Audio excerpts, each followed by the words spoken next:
Well, hello there everyone. How are you doing? First of all, feel free to subscribe to my channel, like the videos, feel free to share them if you think someone will benefit from them. And of course, feel free to comment on them. Okay, hopefully you're all doing well. You've seen videos so far on a variety of topics: investing in real estate, investing in stocks, investing in oil, mineral rights. I talk some about, living below my means, and using credit cards to benefit me, and et cetera, et cetera. I share stories on a variety of topics. You've even seen someone on a tortoise, birds, iguana, seen a couple of me on a kayak, et cetera, et cetera. But today I'm going to talk on a topic that's something to do before you start investing, and that's something, it could be called a variety of different things. I'm going to call it grow the gap. Okay, grow the gap. The gap is the difference between what you make and what you spend. Excuse me. I've said this before, a lot of Americans, it seems, will make this much, but they spend this much. They spend more than they make. Then they get in credit card debt. For many folks, it takes them a period of time. It's like they get in debt, and then all of a sudden they wake up one day, they see their statement, or maybe their spouse sees it, or whatever it may be, and they realize, oh no, I have $5,000 in debt, or I have $10,000 or $15,000 or $20,000, and I can't afford to pay it. Then they'll focus on getting the debt paid down. They'll find Dave Ramsey as an example, because he talks about how to get out of debt if you're in debt. Okay, some of them do. Some folks stay in debt forever with credit card debt. Credit cards have high interest rates, okay? And there's a variety of other ways of being in debt. There's student loans, there's installment loans, there's, buying furniture and they give you a finance. There's, buying a car. Cars are a big one. You take a loan out to buy a car. So there's many kinds of debt. So what happens then is Americans, they wake up one day and they realize they're spending more than they make. All right, so the gap I'm talking about is not the gap between what you make and how much you spend. It's what you make and how much less you spend. It's that gap in there, okay? It's that gap, all right? When I started many years ago with saving money, I was saving small amounts, like $25 a paycheck, $50 a paycheck. Sometimes it might be $5 or $10 a paycheck. But what I've learned over the years is the larger we can make the gap, the more we can save out of the paycheck, even if we can't do it consistently. But the more we do, that gives us more money to start investing, okay? And there are so many ways to invest.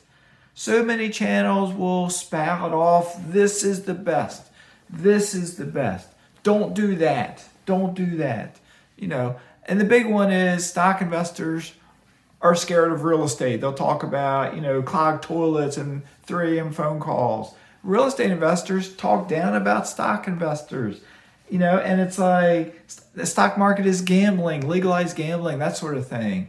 And it's all baloney for the most part. I'm saying that in jest, perhaps, because remember, I'm just a storyteller. I'm not a CPA, I'm not an attorney, I'm not a financial advisor, okay? But what I've done with my life is I started off investing in mutual funds. I moved into investing in individual stocks. I moved into investing in real estate.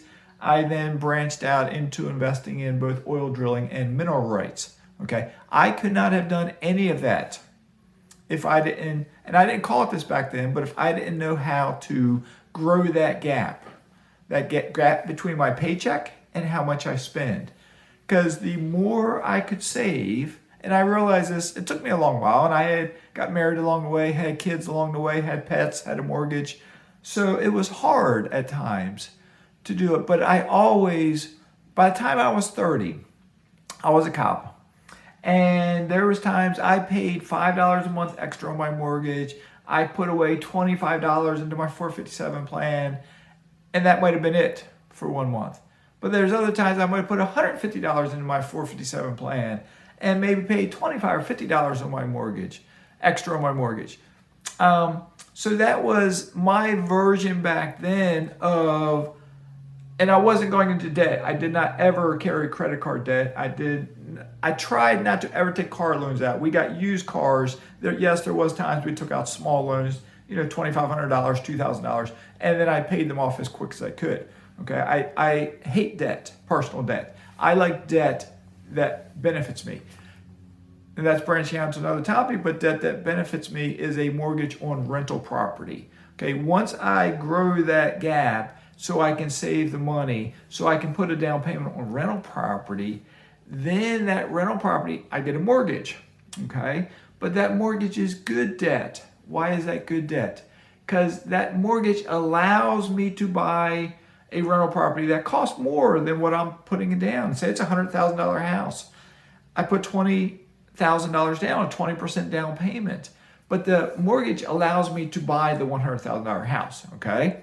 You're familiar with that if you bought a personal residence. The difference with rental property now is if you run your numbers correctly, the rent you receive in from your tenant pays your mortgage, which includes your principal, your interest, your taxes, and your insurance.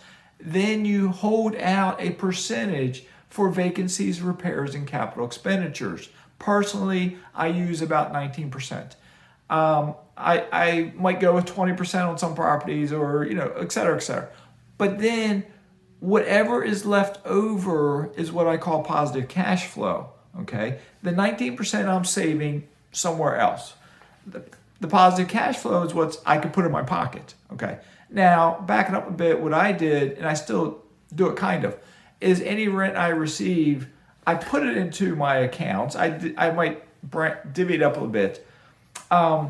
And I build up my cash balance, which is my repair money, my vacancy money, my capital expenditure money. Okay. And until I moved here to Florida, I was not spending any of my rent money. Okay. So if you're working, you're living off your paycheck, but you start buying rental property because you're growing that gap. You're living below your means. You're being frugal.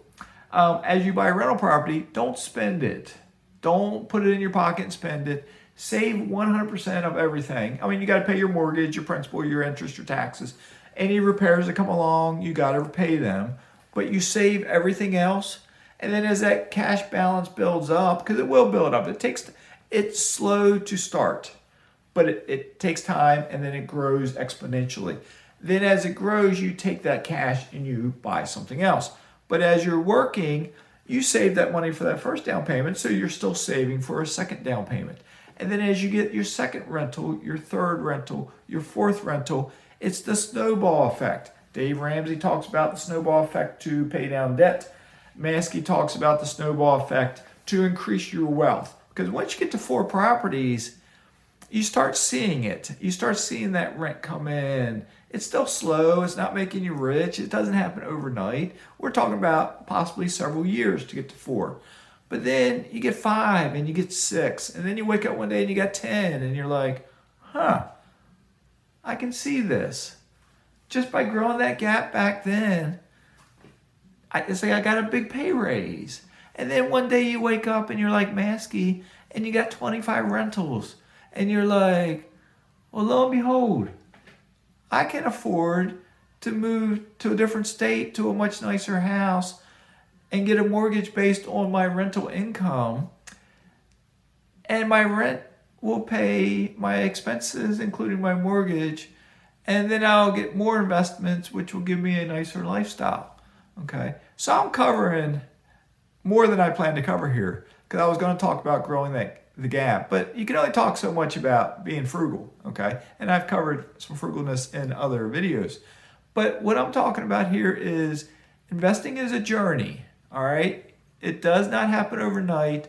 Don't try to get rich don't have the expectations of getting rich overnight. If it happens great. But don't have those expectations of getting wealthy overnight. You take time. It took me 4 years to get 25 rentals. That's faster than a lot of people. That's slower than other people. Okay.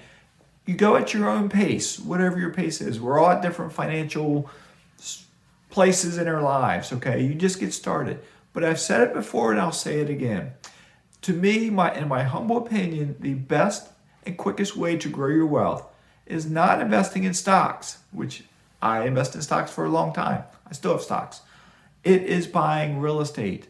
Because real estate, you don't have to put 100% down on the house. You put 20% down, which allows you to buy more. And then as those prices appreciate, you might do something like a cashback refinance. You pull some cash out, you make sure you still have positive cash flow, and you use that cash to buy more real estate. Or maybe you sell a property after it went up in value because you forced appreciation. You fixed it up. So when you sell it, you make a profit, and you take that profit and you buy several more houses. Okay? You can buy and sell in stocks, but you buy and hold for the long term. But you don't use margin in stocks. Mortgages is how you buy rental property, and that really creates the difference in growing your wealth exponentially. Okay? Hopefully this made sense. I rambled a bit. I covered a wide variety of topics. So let me know if you got any questions. Okay? All right. And Mazske is signing off.